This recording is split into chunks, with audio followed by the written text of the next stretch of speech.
Greetings and bienvenue, Midnight Crew. Thank you for returning to this broadcast. And welcome to new viewers joining us for the first time. If you like a video, then feel free to subscribe. Vampires suck. Let's talk about werewolves instead. From what I've gathered, lycanthropy is much less about literally changing your form in a fantastical way, and more about activating dormant, exaggerated psychological and physiological changes. If you look at the berserkers or berserker gang of Norse history, you'll see that they embody a form of lycanthropy realistic enough to believe, but not fantastical enough to be unbelievable. The idea that one could willingly throw themselves into a highly activated state and take on the characteristics of beasts is totally realistic and seen universally.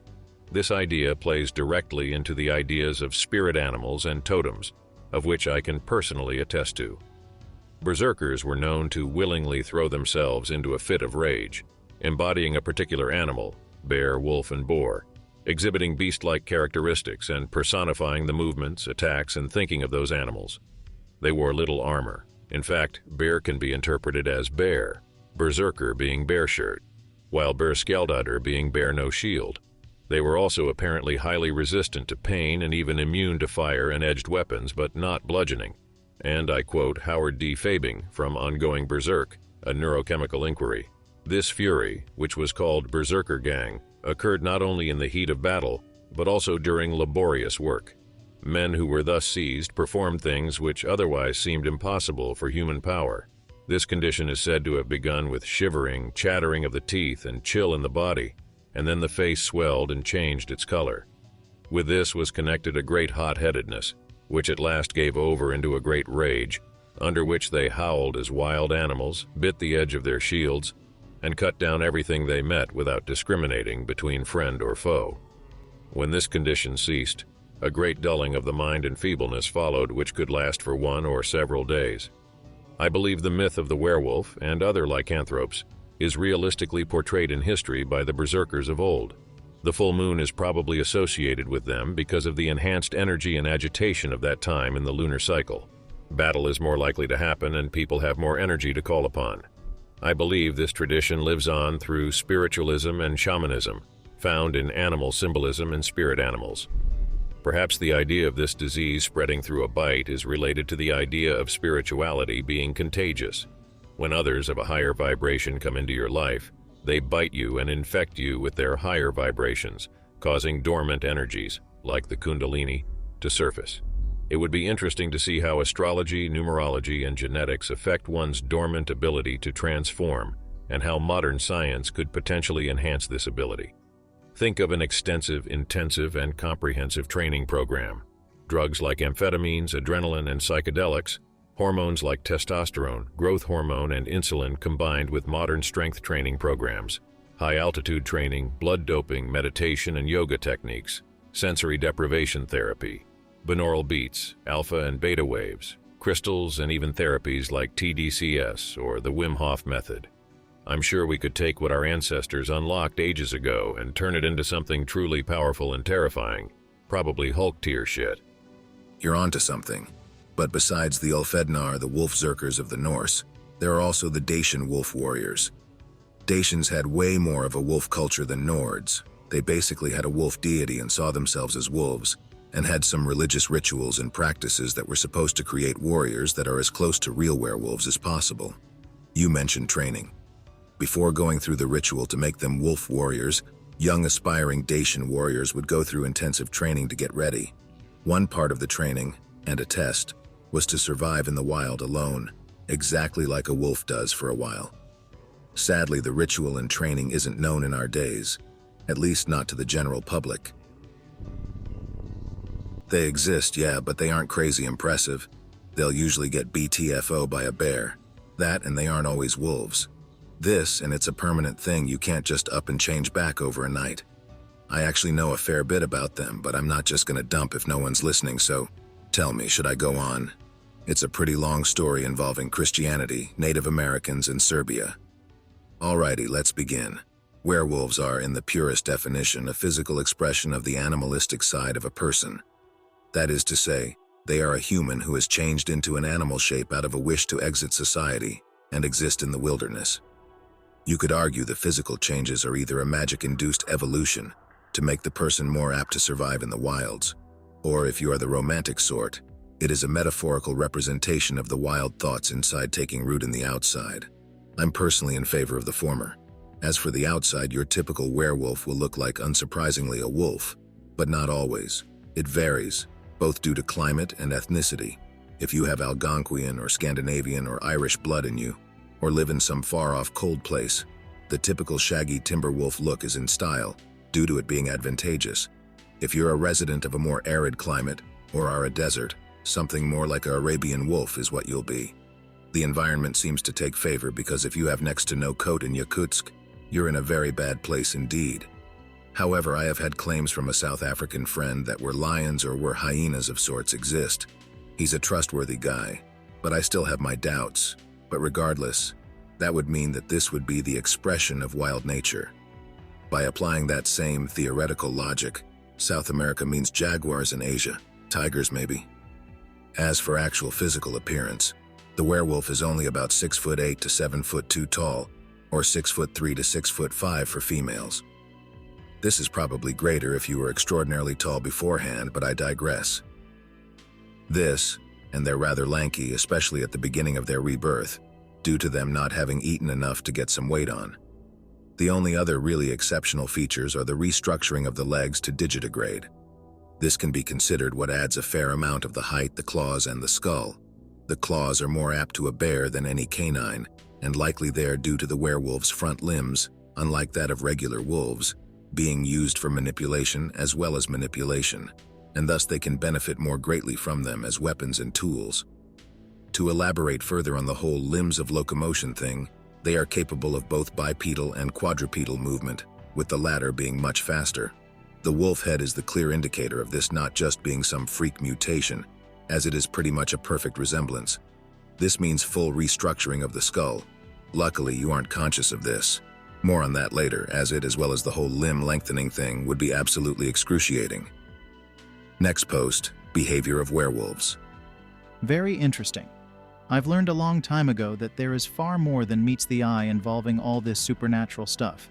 Ghosts, angels, and demons, etc. Sometimes logic just completely falls apart when such things are questioned. We cannot even begin to understand how the universe works, or how such things could be possible. I wonder how anyone finds out all of this, aside from hearing it from other people. A whole lot of nights camping out, research into biology to fill the gaps in my knowledge, and a chance encounter with an old guy whose brother was one.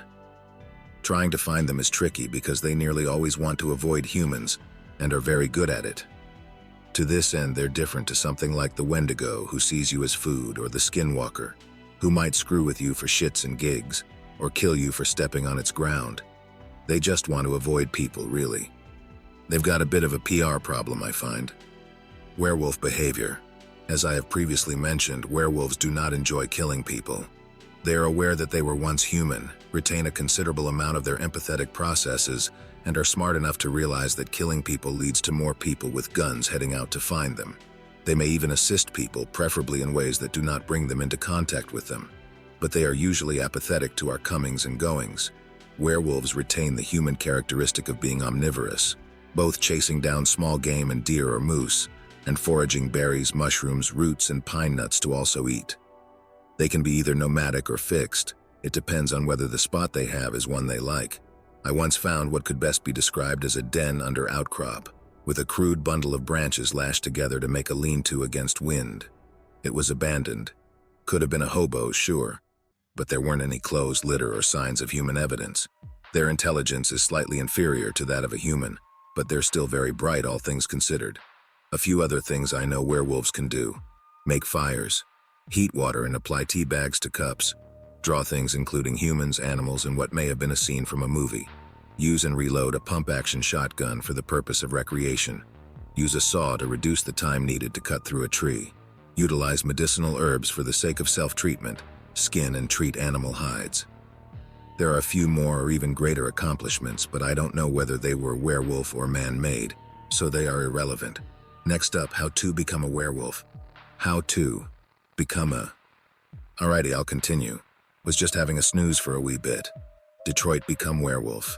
There's a lot of debate as to how one actually becomes a werewolf, with it varying between culture to culture, so this is slightly more theoretical than other things, but I believe it to be correct. As you know, I've been talking about internal wild nature a lot, and this being the catalyst for transformation. Well, you can only become one if you carry this desire however deep within you. Peter the accountant, perfectly satisfied with living in suburbia, commuting home and attending meetings, will not become a werewolf. His co-worker Bill, however, who has become quite tired of his job and society as whole, can become one. One way to become a werewolf is to consult with the nature spirits of your area and ask them to allow you to change. This results in you signing a half-contract type thing with them, which varies from spirit to spirit, mostly just about keeping the area safe, hugging trees, and depending on the nature spirit, scaring off any unsavory characters of the paranormal type. This isn't always going to happen, of course, as some don't like talking with humans, or they may have a pre-existing werewolves in their domain. Then there is the favorite of popular culture, the bite. It could work, but only if the bitee was also of the wild soul disposition, with it working as an enlightenment or sorts perhaps. And even that is shaky as well as hard to achieve, since werewolves don't often bite. Go get bitten by a werewolf, tell me your findings. A few other possible ways. Wearing the skin or hide of a wolf. I believe this was perfected by the berserkers. Certain herbal tinctures, sleeping under a full moon for a number of days, drinking from the paw print of a wolf or werewolf, coitus with a werewolf. Try this one yourself, I'm not. There's a few others, but they are kind of ridiculous, so whatever. Next post, the actual transformation. So, once the gears have been set in motion, you'll start to feel weird psychologically. If you live in a city or town, the sounds of humanity and their machines, the artificial lights, the chemical-tasting food. A big one, werewolves have surprisingly good senses of taste, will wear on you even greater than previously. Your social skills will decline horribly as your brain starts to lose the point in certain social conventions. This is fine, because you will actively avoid crowds, strangers, or anyone apart from your closest family and friends. I suppose I should add a disclaimer. Lycanthropy will cause changes to your brain, and you may forget a few things and become less intelligent. But you also lose any substance addictions, so that's cool, I guess. Anyways, this happens for roughly a week. It probably isn't that notable, because if you're one of these animal soul people, you likely weren't all that social to begin with. No physical changes yet, though. Then shit gets real. You feel an intense migratory urge to travel to the wilds closest to you, be it by car or on foot. From there you travel, almost in a trance, deep into the woods, or savanna, or jungle, depending on where you are, into some hard-to-find place, perhaps a cave or den, and metamorphosis begins. This takes roughly a week again because the reforming and lengthening of solidified bone, not to mention the growth of fur, is not something that can be done over a minute, as Hollywood would like you to think. Then you awake, free to live out the rest of your werewolfy days in freedom. I think I've covered the basics. Ask me specific questions if you want to know more and I'll answer. Also, I don't take pictures because pictures are evidence, and the spooks like evidence, and that might mean my house getting raided in the middle of the night, and my amassed knowledge being used to hunt down all werewolves for grotesque scientific testing to create bioweapons or something. So yeah. Also, didn't you say you were going to mention some involvement of Christianity, Native Americans in Serbia? Also, you said it's permanent, as in no cure except perhaps death can be considered one in a way? God himself is rather neutral about werewolves, but the church has quite a vendetta against them, as they technically aren't Christian, and attacks by far less pleasant entities were often blamed on werewolves, as it was a convenient catch-all term for monsters. It doesn't help that werewolves are visually similar to wendigos, skinwalkers, and certain demons. That, and the devil made his own werewolf hellhound-type creatures, so while it was unfair, I can't blame the church for their prejudice. Native Americans. Simply put, there is a lot of Native American werewolves. They are more receptive to the whole wild soul thing, and at least in Canada, they are well suited to the environment. There are even stories I've heard of limited cooperation between werewolves and tribes, and with trade of things like fish to them. It is hard for werewolves to catch fish, in exchange for hard-to-find medicinal plants and meat. Serbia.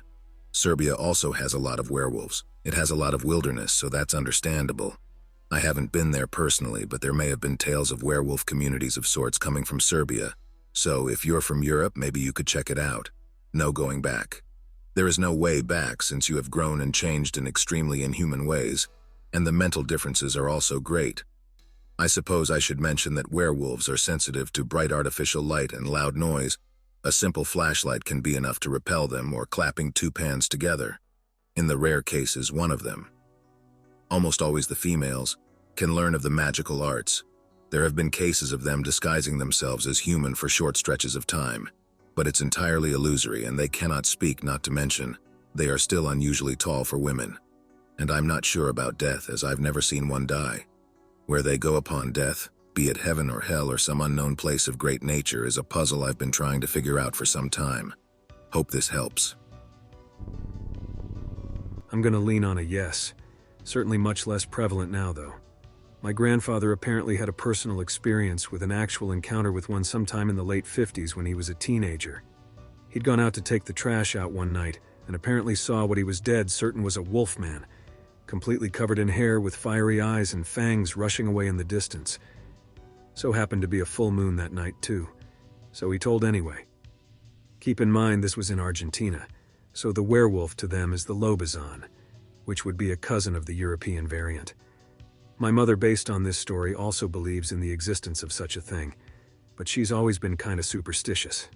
I think there's been too many stories and tales of wolfmen to discount their existence entirely, but they seem to have largely existed in an age of superstition and faded out with modernity, and more than likely the fading of the witchcraft associated with it. I'd recommend Montague Summers' book on the subject for a serious look at lycanthropy and stories surrounding it. How many have you seen? And do they lose self-awareness and become wolf-like, or do they retain their ego somewhat? For certain, 4. I may have seen up to 20 in my time, but they are questionable. As for ego, they are aware of human stuff, they just don't entirely see the point in it. Their skull shape means they can't talk, but they can comprehend human language. They remember their past, although they do lose some memories along the way, and some intelligence, but nothing important. You aren't doing trigonometry out in the forest. They are feral creatures, but not violent or mean-spirited. They're watchers, lurkers in the dark, the eyes of the forest lords. If you do get lucky and see one watching you, it's just curious. It doesn't want to eat you or steal your skin.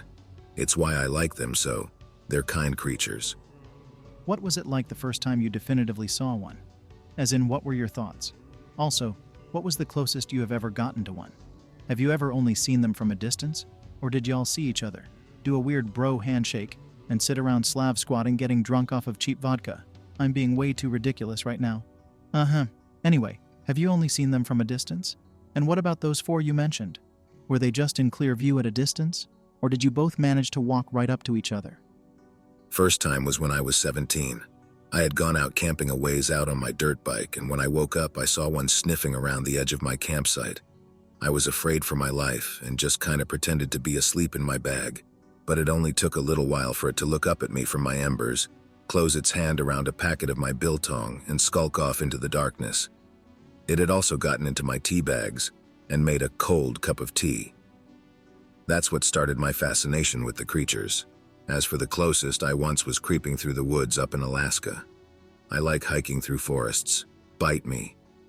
When I must have snuck up on one while it was distracted by an accident. I stepped on a twig, and upon hearing the crunch, what I had thought was a rock or some such straightened up in my peripheral not 4 meters away. It was pretty big, but the only reason I think he didn't bolt was because of the shotgun I had, and he thought I'd shoot him if he ran. We just stood there motionless for a wee bit, just looking at each other. Now this was the closest I'd gotten to a werewolf before, so I wanted to gain his trust, show I wasn't there to hurt him, so I lowered the shotgun to the ground slowly, saying, "Hey, don't run, okay?" You know what this guy does, picks up the shotgun in a flash and holds it. Though I was gonna die, I'll be honest, shot to death by a werewolf. But he doesn't shoot me, he just kinda holds it, looks at it, rotating it in his big hands, then cocks it, ejecting a live shell. I suppose most everyone knows how a shotgun works, so it makes sense he would too, since he used to be a human. He's interested and he holds it, with very poor form, much to the chagrin of my OCD, and points it at a tree to our right I've kind of forgotten. He shoots it.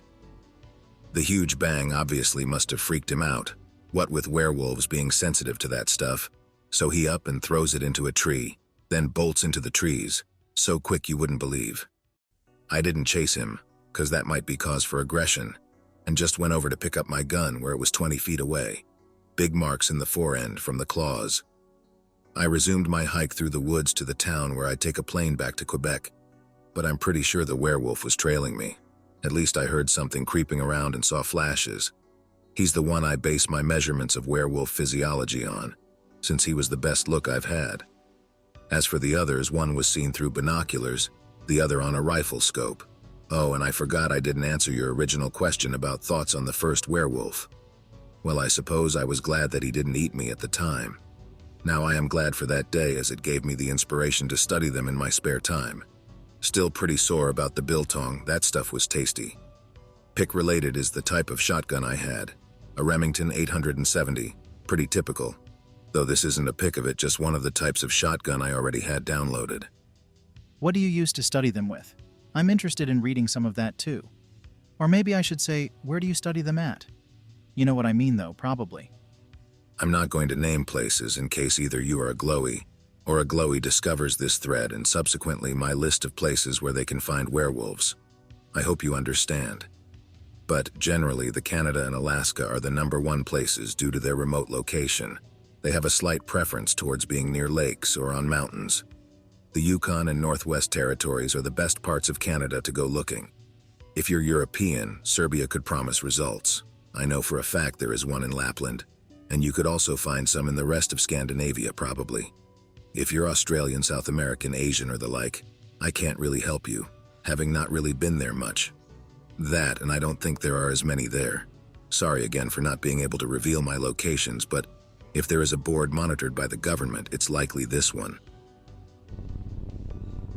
There's a Greek legend around an island of people near Crete who ran out of food one year and offered a sacrifice of young children to Zeus. Normally, Zeus prefers a sacrifice of oatcakes with butter, so Zeus was offended by this abominable offering. The moment blood touched his altar, the Cretans were turned into wolves and scattered into the wilderness. Those that only ate grass for 9 months changed back into men. Those that didn't become werewolves. There's another story from the Scythians. One tribe of the Scythians would send their men at the age of 18 to live on a small island in the Black Sea. He would leave his clothes on the coastline, find and kill a wolf and wear its skin. For 9 months he had to live in the wilderness and consume no meat. If he did, the skin would fuse to his skin and he would become a werewolf. But if he fasted from meat during this time, he would return from the island stronger. And as a grown man, berserkers from Norse lands wore the skins of bears, and some wore deer, wolves, or bulls. It's said that if a berserker wore the skin for too long, it would fuse to his own skin, and he would transform into a monstrous fusion of beast and man. Even berserkers that did not become full were bears or werewolves were often uncontrollable. One killed his son while playing a game of ball with him. Many similar stories across the world. Russian Anon back again and ready to discuss werewolves with you, my dear Western friends. Here in Slavic countries, there are 2 kinds of true were-creatures: werewolves, or the Rikolak, Volkolak, and werebears. I'm not talking about various shitty legends about witches and warlocks turning into swines, dogs, bats, and ravens after some rituals, for I guess such legends are present in almost any country. Leave this shit for the Spanish Inquisition. 1. The Volkolak, or the Vrikolak. Werewolves in Russia, Ukraine, Belarusia, Moldova, Poland, and other Slavic countries are similar to classic Western werewolves, but have some special distinctive features, making them special and different from werewolves, just like the UPIR from Western vampires. Firstly, the Vrikolak do not have to wait for full moon to turn into wolves. They do not depend on any moon phase and can turn on their own will. Not a single legend says anything about full moon required for the were-metamorphosis to be possible. Secondly, the Volkolak are not as werewolvish creatures, and by werewolvish creatures I mean wolf-human bipedal hybrids, like the one depicted in the 2004 Van Helsing movie. They are said to turn into normal quadrupedal wolves, like animal wolves, just larger, more aggressive, and having incredibly fucking smart eyes that no animal has cunning human eyes. Thirdly, the Volkolak do not lose control over themselves. They are able to realize stuff when in wolf form. When they commit evil deeds and start massacres in wolf form, They do it because they want to and can, not because the full moon and the beast within they cannot control like the Western werewolves. Most legends say the Volkalak to be wicked warlocks and witches who turn into wolves and harm the villagers, pillaging their barns and devouring their livestock. However, there are good and kind Volkalak who do not want to harm humans. They are like kind wizards, Vorajay Kudasniki, Pellers. Such kind Volkalak may help those who are lost in the woods to find the path back home, and even help the starving to get some food by bringing them some forest game. Some Russian bogatyr, ballad heroes, were said to be able to turn into wolves. 4. Yes, the Volkalak are able to control common wolves. Very often they become alphas in packs and use the predatory beast's help to attack villages. 5.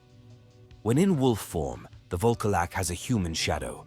When in human form, he or she has the shadow of a wolf, or looks like one in the mirror. Very often they have wolvish details in their appearance, like hairiness of body, thick eyebrows fused together, long and sharp nails or hair lip. To become a Volkalak, one had to mess with some real fucked up magic shit for a long time to be a warlock or a witch or a pagan sorcerer. Another way was to be born a Volkalak. Lycanthropy was considered a heritable curse, or to somersault over a birch stamp with a knife stabbed into it at midnight. It is desirable for the knife to have never been used after forging, not even once. If anyone steals the knife from the stamp, you shall remain a Volkalak forever until he or she returns the knife into the stamp and you are able to re-roll back into your humanity. Re-roll, somersault. That is why the Vrikalak were often called perevertisi, re-rollers. Cause human to wolf and back. When I was little, my papa lived in an old farmhouse in the upper end of Cleveland County, North Carolina. We used to go visit with him every Saturday. My dad, my mom, my baby brother, and I, along with usually several of my dad's brothers, his sister, and their assorted children, would congregate after lunch at Papaw's. Us cousins would play together outside and out in the woods, which ran behind my Papaw's farm and stretched for probably 10 miles to a dirt road, beyond which was an apple orchard and a cattle pasture. This was the early 80s in a rural area, back when kids could take off to the woods for hours and it was okay. We would all have dinner together, and then hang out until bedtime for us kids, when we would all head home. At the time, I had just turned 8. My cousin Jay was 6. My brother and Jay's sister were both small toddlers, barely walking. The night in question, Jay and I and our little siblings were the only kids present at Papa's. He and I had spent the day playing in the woods as usual, and out in the yard where Jay was trying out his prized brand new skateboard. After supper, we hung out in the back bedroom watching TV until our parents informed us that it was time to go home. Papa's house had a glassed-in porch which also served as a laundry room on the front, right outside the kitchen. This porch, because of the way the lot was laid out and the house was built, was fairly tall, and looking out the windows gave you a panoramic and slightly elevated view of the backyard. I would speculate that the porch windows were about 20 feet off the ground, and the backyard sloped away from the porch. The backyard was lit by 2 large lights, one which was mounted on a pole to the left of the yard, the other mounted on the side of Papa's shop, which was to the right. They were very bright, and each light lit up a fairly large area. The only really shadowy part of the backyard was the area where a large tree stood, casting a shadow that fell between the shop and the greenhouse, which was to the far left of the yard. It was under this tree that Jay had left his skateboard when we stopped playing to eat supper, and he and I decided that we should go out to get it while our parents were still saying their goodbyes in the kitchen. The wolfman was in the backyard. We saw him at the same time as soon as we entered the porch. He was man-sized, and he looked exactly like a werewolf from a bad B-movie. He had a shaggy, dark brown wolfman head with long pointed ears and a lighter brown muzzle. His hands were human-like as best I can remember, though they were covered in dark fur and he had long claws. He was wearing a red and black checked flannel shirt and blue jeans. I don't remember anything about his feet, whether he had shoes or claws, but his legs were straight like a person's, not bent backwards like a dog. He was walking back and forth in the yard, almost robot-like or as if he were on a track. I can't really describe it well, It was like his legs were moving a little, but not enough to actually count as walking. It was more like he was gliding, but in a jerky way. His body was human in proportion. He would move from the edge of the light near the greenhouse across to the light near the shop, stopping when he reached the end of the illuminated area and turning around in a strange, jerky way and gliding back. His eyes were red and glowed some, like one of those laser lights that you use to tease cats, that color and about that level of brightness. The only time he was out of our sight was when he passed into the shadowed area of the tree. He seemed to be showing off for us, wanting us to see him, or at least that was what it felt like. The feeling that he carried with him was of overwhelming malevolence. I felt like he knew we were there and could see us watching and feel that we were afraid, and he was glad. Not sure if that makes sense, but it was what I felt at the time. Dread and fear, and like he was aware of us and doing what he was doing on purpose to scare us. Of course, we freaked out and started screaming for our parents. And of course, once they all rushed out onto the porch only to hear us hysterical because the wolfman was in the backyard. They said the usual parent things about overactive imagination and too much Scooby-Doo. Because, even though he was there walking back and forth right in front of them and we could both see him, none of the adults present could.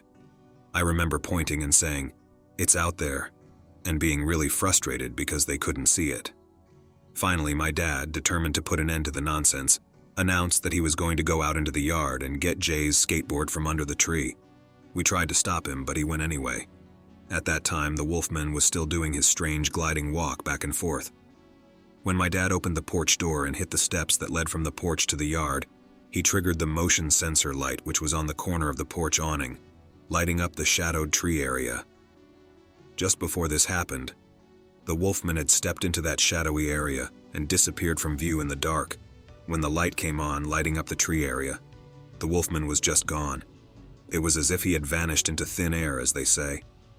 We never saw him again, though we became mildly obsessed with werewolves for a while after that, and started hoarding silver in case we needed to make silver bullets. When you are a child, it is pretty amazing what you can consider normal. We were scared at the time it happened, but it's like afterwards, it didn't feel completely real because it was so bizarre and we sort of made a game out of it. A few weird things happened to us in the woods after that, but nothing that could be considered paranormal beyond doubt, and nothing like seeing the wolf man. Years passed, but I always wondered about what we saw that night. My cousin Jay forgot about it altogether. I asked him about it just a few months ago and he didn't remember it at all. What really brought it back to my memory was the story in Linda Godfrey's Real Wolfman about the girl who saw the hitchhiking werewolf wearing clothes. Before that, I'd never seen a serious report of a canine or lupine humanoid wearing clothes in any publication. I don't often tell anyone about the wolfman we saw because it sounds so completely crazy. Of course, my parents and Jay's parents never for 1 second believed we saw anything. I hope that you enjoyed tonight's broadcast. If you enjoyed tonight's story, then please subscribe to the channel as more green texts will appear daily. A new broadcast will appear when the clock strikes midnight Central Time.